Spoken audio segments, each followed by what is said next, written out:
Less than a year since its international launch, the new Mazda MX-5 has not only won hearts of thousands of buyers around the world, but it has also gotten critical acclaim from the motoring media at large. Now, this car ticks all the boxes when it comes to being a roadster, but how does it fare as a race day track toy? Let's check it out. A classic long-nose roadster profile hints at an engine that sits way back in the chassis, which is good for weight distribution.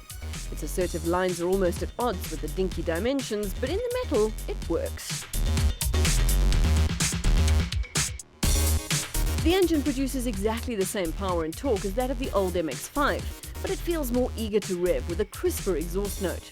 Crucially, however, the new car weighs 100 kilograms less, and as the old adage goes, for speed, you need to add lightness.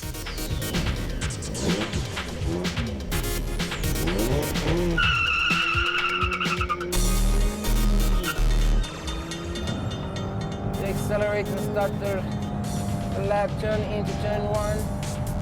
Feed the throttle there, the back wants to step out, ESP kicks in, hard on the brakes. As we go into the hairpin, let it turn in and there's a little slide, control it and accelerate all the way through the street. Building our speed. Because it's so nice and light, it really does pick up speed very quickly. And tap on the brakes slightly, wait for it, turn in, there's a weight transfer and feed the throttle all the way through. I just find that the suspension, there's a bit of body roll that happens and it's a little bit too much for my comfort, but it's still very manageable.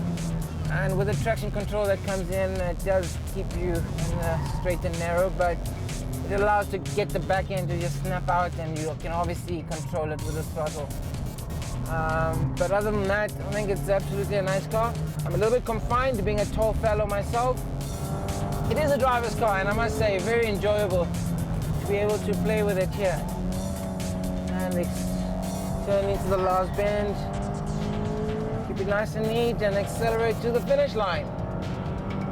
Yeah! Today we drove the all-new Mazda MX-5. I must say I'm really impressed with the acceleration of this car. It's nice and light and nimble, but the only issue that I have is probably the electronic aids that kick in when you're actually going sideways. So it's best to actually switch it off and enjoy and have a bit of a blast when you're on the track.